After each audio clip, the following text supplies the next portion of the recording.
So I have a short video coming of questions that you guys asked me that I asked my mom her answers. And then I wrote down some of the other ones, and I'm going to ask my sister those questions. She's going to answer while she's driving. We're going to try to do this because we just didn't have time to do it at her house. So, question number 1. How long did it take you to trust me enough around the kids again? I never not trusted you around my kids. You weren't a person who was going to harm somebody. You were just a dingus who fell asleep all the time.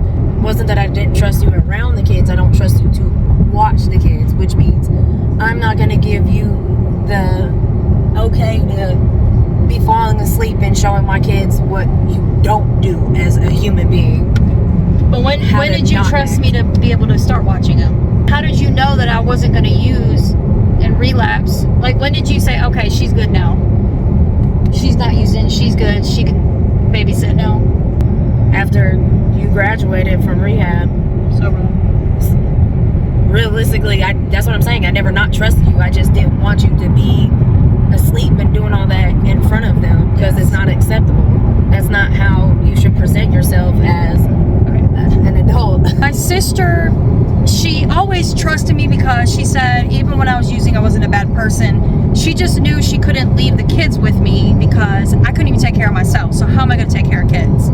Her turning point was when she believed what I was telling her, that I was going to stay clean this time. When I went to sober living and I graduated sober living, I got through it because she knew in jail I had to be clean. But when I got to sober living, it was a different story. And then I completed sober living. So then she, not that she didn't trust me or started trusting me, she believed me that I was serious this time. She saw that I changed everything. That you were actually the same trying. thing. Yes, the same thing my mom said. They saw it was different. This time was different. I didn't just get out of jail and go back to what I was doing. This time I got out of jail and went to sober living. I had never done that before. It wasn't hard for her to accept that I was using. My mom is actually a recovering addict, so it's in our family. So it was what it was. But I hid it from my family for years. They didn't know until I started getting really bad and it was really noticeable and I was doing dumb stuff while I was on it. Falling asleep at work while you're taking orders. Yes, I was doing a lot of bad stuff.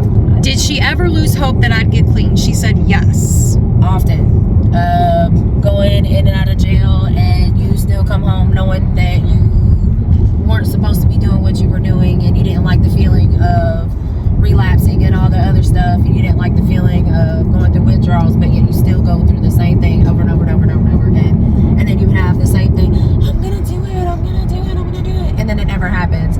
So yeah, she lost hope. I think I surprised my family and I surprised myself getting clean. Honestly, I just did it. I stopped talking about it and I just did it. If you keep telling yourself, I'm gonna do it, I'm gonna do it, I'm gonna do it, and still hang out with the same people and still do this same exact thing every day. Because you could want to do it so bad, but because I wanted to so bad. Everybody's story is different, everybody's situation is different. We all did different things to our family and friends while we were using. So there's not a certain amount of time it takes to start trusting or bringing people back around or anything like that. Time and patience. You just have to pay attention and see. You'll be able to see if they're really trying. You'll be able to see the difference. You'll be able to see the glow. They'll start glowing in recovery. My family, I did stuff to them, but the really bad stuff I had done, I wasn't even around. They don't even know half the stuff. I was too embarrassed and I didn't even go around them the last few years I was using. So for me, my family, once they saw me, for me, the turning point for me and my family's relationship is when I went to sober living.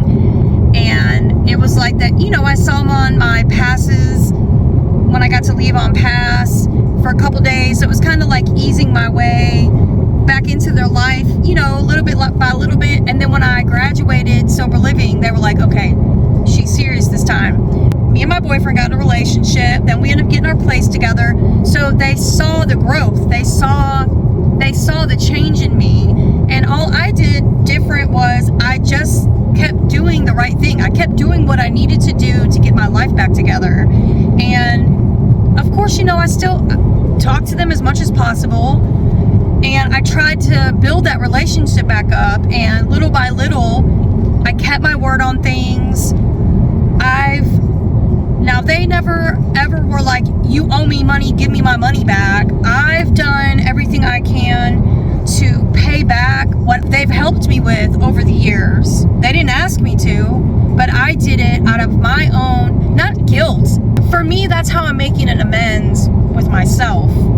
But I'm doing it because if it was me, that's what I would want. And I always tell you guys the same thing. I try to always treat people the way I want to be treated.